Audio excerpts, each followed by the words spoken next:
Nossa viagem pelos trilhos da região centro-oeste chega agora a Formiga. A cidade do Ciclo do Ouro se desenvolveu com a ferrovia inaugurada em 1905. A importância do trem de ferro ficou registrada na memória dos moradores e no patrimônio do lugar. Na cidade de 150 anos, a matriz se destaca. A igreja é rodeada de casarões coloniais bem preservados, todos com detalhes de uma época de riquezas. Formiga se desenvolveu no século XVIII. Não tinha ouro, mas era um centro importante para sustentar a região das Minas, com produtos agropecuários e o comércio. E essa vocação foi consolidada com o tempo. Aqui foi chamada até, inclusive, de porta de entrada do Grande Sertão. Então o comércio começou a se centralizar em Formiga, surgiram muitos grandes comerciantes atacadistas aqui, que buscavam mercadoria mais a sul e repassavam para Goiás. E vice-versa. Resolveu-se instalar a ferrovia no mesmo caminho, modernidade chegando. A linha férrea que contornava a cidade colonial era Sul-Minas, que passava por Lavras e Barra Mansa, até chegar ao Rio de Janeiro, então capital federal no início do século passado. E era mais que um meio de transporte entre os dois estados. Era a porta de entrada do novo, do que existia de mais moderno no país, o que acabou provocando transformações, principalmente na arquitetura. Casas antigas passaram por reformas. Esta ganhou balaústres na fachada.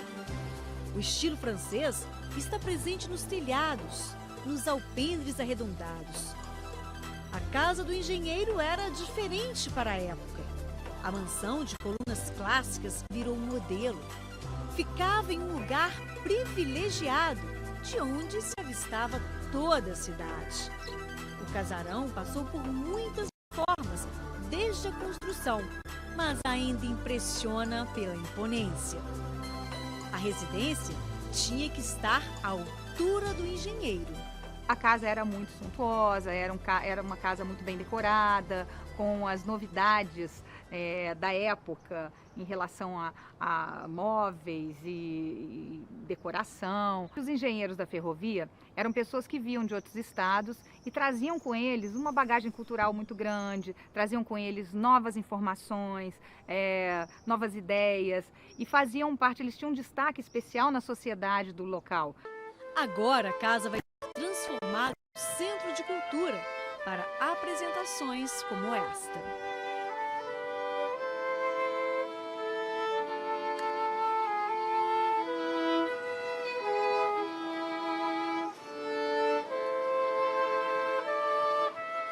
Caminhando sobre os trilhos, seu Roselino se lembra de quando era o chofer de um dos homens mais importantes da cidade.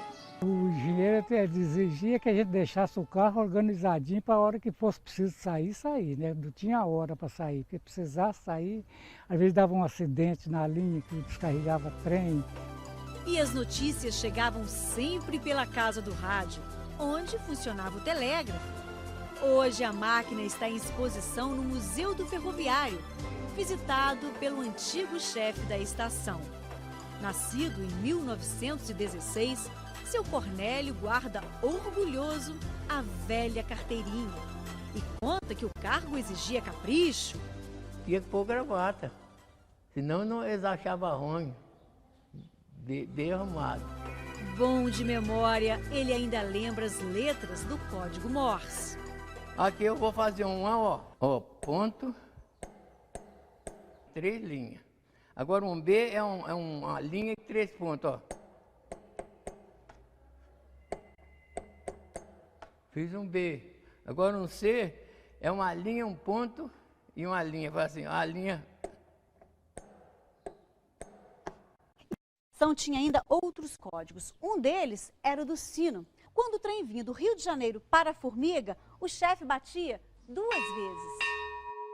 E quando estava em sentido contrário, eram 3 batidas.